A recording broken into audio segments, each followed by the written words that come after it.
My name is Christina, a 25-year-old recluse. Although I'm not unemployed and not in education or training, my family might see me as such, particularly my brother. Why did I end up this way? Well, it's because of my mistrust in people, which stems from my experiences in middle school.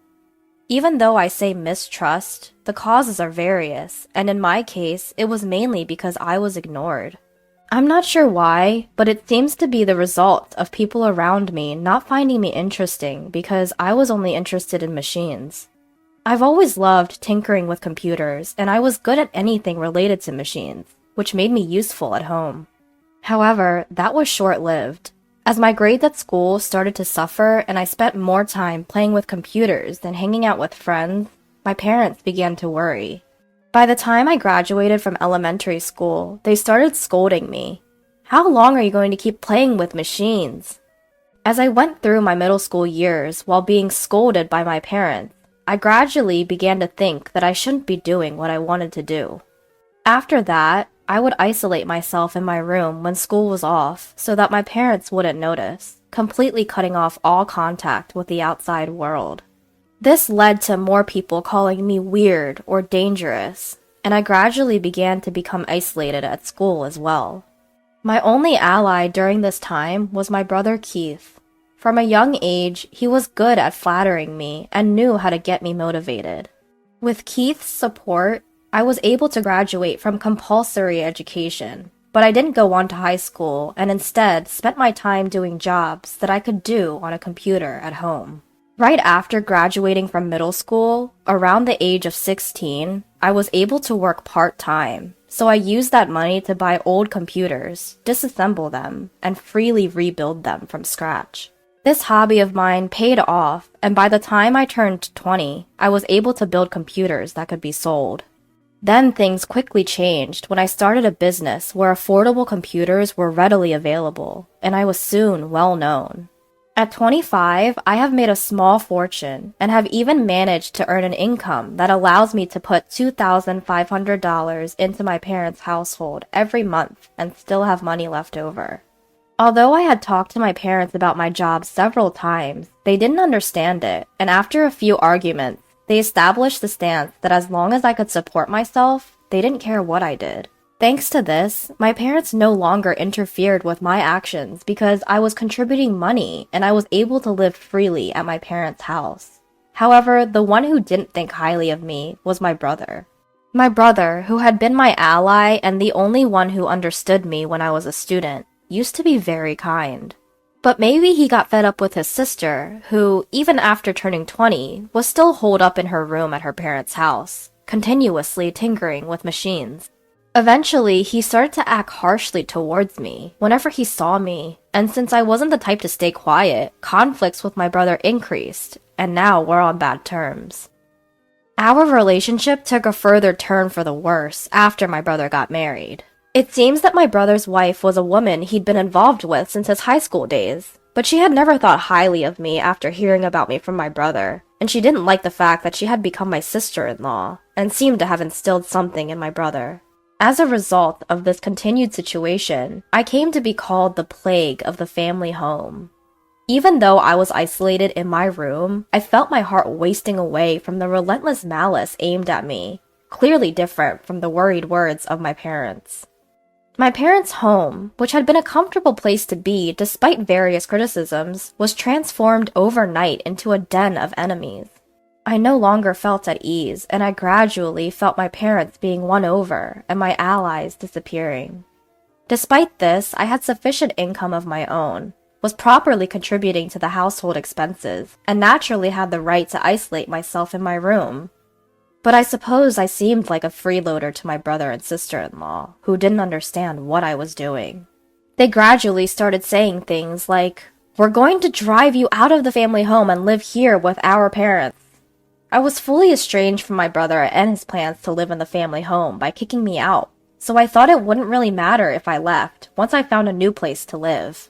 After all, if I was being kicked out of the house, there would be no need to contribute to the household expenses like I had been doing, which meant I could save that money instead. It was something to be grateful for in a way. When I was considering leaving the family home, my brother suddenly started talking about inheritance. Apparently, my brother had misunderstood that the reason I could live comfortably, even though I was unemployed and holed up in my room, was because our parents had money. So when the subject of me leaving the house was brought up, I was told, "We'll take care of mom and dad, so we should inherit their assets. You should just renounce your claim to the inheritance." The reason our parents could live their lives doing what they liked at home every day without working was precisely because of the living expenses I was providing. I didn't think they could continue to live as they had without that money, but in my brother's eyes, I was just a burden holed up in my room. I thought I might as well leave as things were, but I decided to confirm one more time out of compassion. "Are you really okay with me leaving?" I asked. My brother laughed at me condescendingly and said, "We'd be glad if you could just get out already." I realized once again how little he understood. He doesn't get it at all. And felt sorry for him and his wife, which further solidified my resolve to leave our family home. A few days after my brother's declaration that I should leave, I was still holed up in my room. During this time, the efforts of my brother and sister-in-law to get me out were relentless. They were persistently knocking on my door, instigated mom to stop providing meals for me, and even started saying things like, "Do your own laundry." However, these were all things I would have to do if I were to live alone. I didn't find it particularly troublesome. It wasn't like I was just letting things happen and accepting what I was told. I was having my place unfairly taken away from me. Of course, I was not going to let it go without preparing for some revenge. I am good with machines. Perhaps my brother had forgotten that. He didn't realize what it meant for me to have free access to a computer. I am not so magnanimous or gullible as just to quietly leave when I'm told to. My brother's marriage, with me being a shut-in sister, was the only opportunity for our parents to see a grandchild. Knowing that my parents, who were blinded by this, approved of me leaving, I decided to set a trap that would be activated when I left the house. A trap that would start as soon as I left this house. Haha!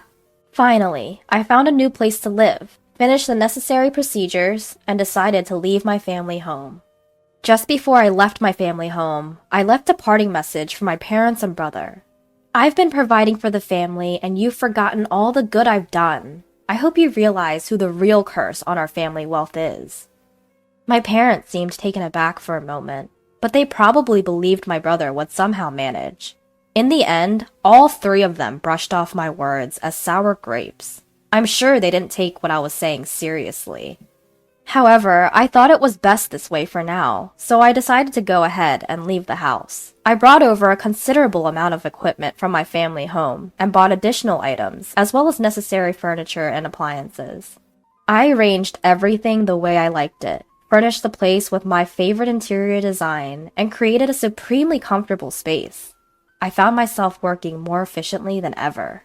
Living alone was initially daunting, but it was so easy to live in this environment that I wished I had done this sooner. The locals were also very kind and friendly, and life was surprisingly comfortable. Since I left my family home and started doing everything myself, I've been having a blast, experiencing many things for the first time. In stark contrast to my fulfilling days, I wondered if life at my family home was getting tough since they lost my income. When suddenly, I got a call from my mother. "Hey, Christina, did you do something to our machines?" "What? Do something to the machines?" "Yeah, there's something off with the computers and electronics." "I have no idea about that. I used to look after them for free because we were family. But since you treated me like a nuisance and kicked me out, even if you're my parents, you'll have to pay the regular price." "What? You're really greedy. We're your parents. At least give us a discount." "Well, in that case, I'd prefer to give my friends a discount. Unlike you, my friends don't treat me harshly." "Fine, you cheapskate!" Inwardly, I thought, oh, it's that issue. And while relieved that another trap had not been sprung, I handled the situation. My mother, however, must not have liked my reaction. She hung up abruptly, like a petulant child, and even sent a spiteful email saying something along the lines of, "Mean kids lose their friends." It made me wonder who the real adult was. Honestly, it was self-centered, if not selfish. As for what I had done to the family computer, I had merely returned all the status adjustments I had been doing for free for my family back to their original state. I bet to a novice, it probably seems like the computer started malfunctioning on its own. When I told them to request the company to fix it as an individual, they threw a tantrum. But well, it's within my expectations, so I decided to let it be. 6 months after being kicked out of my home, and just as I was getting the hang of living alone, my father gave me a call. I hate to ask, but can you lend me some money? Excuse me? Lend you money? What do you mean? Well, it's just that your brother and his wife have been spending a bit recklessly. They seem to be under the impression that we're rolling in dough, and it's nothing but complaints from them. They're always saying things like, give us money to buy this, or give us money to go there. I have no idea about any of this. Why do you always come to me with everything? I mean, I've heard of daughters who live alone, sending money home, but parents asking their children for money? Isn't that something you're supposed to do out of generosity? That's easier said than done. Well, even $500 would help. I'm not giving you anything. I won't lend you money either. I have no intention of helping you out financially anymore. Of course, if you pay me for my services, I'll work on your machines. How? You've really become stingy. I guess what Mom said were true. During my unemployed years, he had the nerve to say things like, you used to do whatever you wanted at home, and he kept grumbling about other things. But I didn't care and just hung up. My father didn't send any emails, but he started calling more than twice a day, and I just thought, what troublesome parents I have.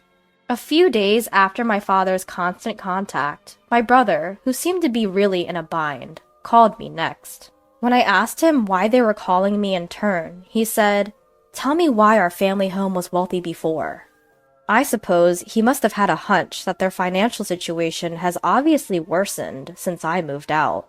But it's too late. My comfortable place is my current home.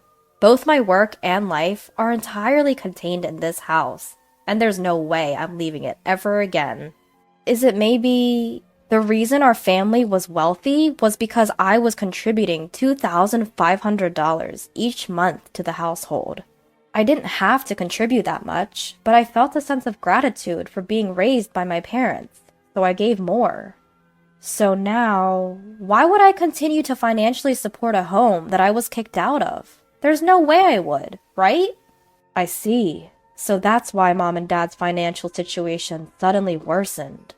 I'm sorry, but even if you ask me to come back, I have no intentions of doing so. I understand. Looking back now, what we did was terrible. I'm sorry. It's too late for apologies. Anyway, I have no plans to be involved with any of you in the future. Don't call me anymore. Hey, wait! Ignoring my brother's protests, I hung up the phone. When I left home, I made up my mind never to get involved with them again. It's inconceivable to forgive them that easily. I decided to cancel my cell phone contract. I couldn't bear the situation of receiving calls on various matters anymore. 5 years have passed since I canceled my mobile contract and started living alone, and I got married. My partner works in the same field as me, and he understands my lifestyle. He's a man who helps with the housework in my stead. I thought about contacting my parents since they're technically my family, but it's too late. I haven't reported anything. However, my husband expressed his desire to greet my parents, and curious about the current situation, I hired a detective to investigate the situation at my family's home. Then, a slew of deaths came to light. After I cut off contact, my parents were desperate to maintain their lifestyle and keep my brother and his wife tied to the family home, borrowing money from various lenders. But the money with no hope of repayment only accumulated interest, leaving them helpless. Currently, the debt I found from my parents alone exceeded $100,000. The house was used as collateral for the debts, and the place where my family home once stood is now a vacant lot. While I felt a bit sad because of my attachment to my family home, I concluded that they reaped what they sowed and decided to investigate my brother's current situation. My brother seemed to have suggested a divorce due to his wife's extravagant spending habits, but she didn't accept it at all. They're currently going through a divorce lawsuit, but this will not last long as it is both time and money consuming. His wife hired a lawyer from somewhere and is resisting the lawsuit, insistent on not parting with my brother, leaving her at an impasse. My brother and his wife don't have children yet, and it's just a rumor, but apparently my brother is infertile. Concerned, I sent a detective to the hospital where my brother and his wife were being treated, and it seems that he really was infertile, almost azoospermic, and was told by the doctor that natural conception was nearly impossible. My parents, who were hoping for a grandchild from my brother and his wife, and kicked me out when that didn't happen, were disappointed and ended the cohabitation. The family home was sold to pay off the debt.